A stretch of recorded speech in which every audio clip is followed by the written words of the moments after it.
অনেক সংবাদকর্মী আমার ইন্টারভিউ করতে চেয়েছেন, দেশি বিদেশি মিডিয়া ইন্টারভিউ করতে চেয়েছে। আমি চেয়েছিলাম আপনাদের সবাইকে আমার বক্তব্য একসঙ্গে জানাবো, যাতে করে বাংলাদেশের জনগণ আমার বক্তব্য জানতে পারে। কোনো একটি পত্রিকা বা একটি রেডিওকে আমি ইন্টারভিউ দিতে চাইনি। তারপরে প্রায় 2.5 মাস কেটে গেছে। আমি 2.5 মাস বিলম্ব করেছি আপনাদেরকে আমার বক্তব্য জানানোর জন্য। তার প্রধান কারণ ছিল দুটো।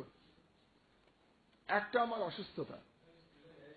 আপনারা অবগত আছেন যে বর্তমান সরকারের 8 বছরে আমি 5 বছর জেলে ছিলাম। তার মধ্যে বিগত 4 বছর একটানা। তো আমার বয়স 63 বছর। এই বয়সে 4 বছর জেলে থাকার ফলে যেসব ধরনের রোগ হওয়ার কথা সেগুলো সবই আমার হয়েছে।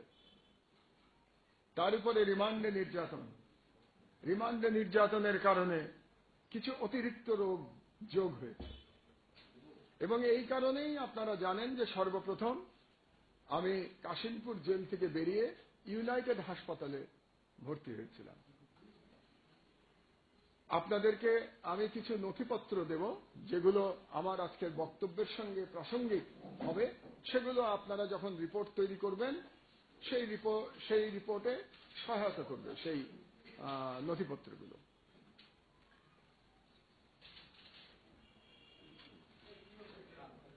তো প্রথমে ইউনাইটেড হাসপাতাল আমার যে কেস সামারি করলো, সেখানে অনেক অসুখের পাশাপাশি প্রধানত তারা যেটা বলল, during hospital stay he was reviewed by cardiologist, neuromedicine, orthopedic surgeon, neurosurgeon and urologist. Expert neurosurgical opinion was to go for urgent surgical intervention and preferably in abroad. মানে আমার নিউরোসার্জারির জন্য তারা অপারেশন করতে বলল, এবং এই অপারেশনটা যেহেতু জটিল, তারা বলল এটা বিদেশে গিয়ে করাই বাঞ্ছনীয়।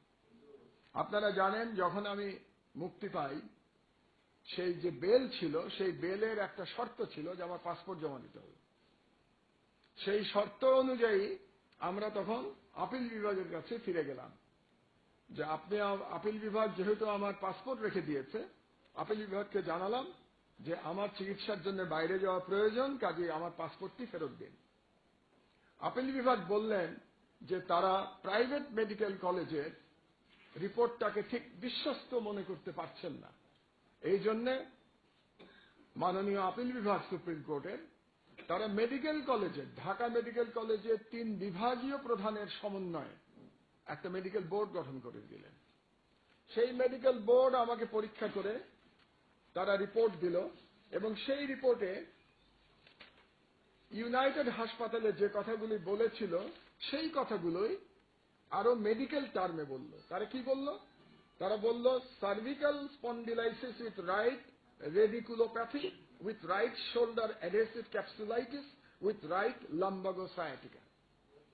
যেটা নির্যাতনের ফলে প্রধানত আমার হয়েছে যে আমার ডান হাত আমি ওঠাতে পারি না, এর উপরে আমার উঠাতে খুব কষ্ট হয়, এবং গত 3 বছর ধরে চিকিৎসা না হওয়ার কারণে আমার ডান হাতটা আটকে গেছে, এবং এর সঙ্গে আমার ঘাড়ের হাড় ক্ষয় হয়েছে, কোমরের হাড় ক্ষয় হয়েছে। এবং এই কারণে তারা বলল দ্য পেশেন্টকে বিদেশে পাঠানোর কথা তারাও বলল।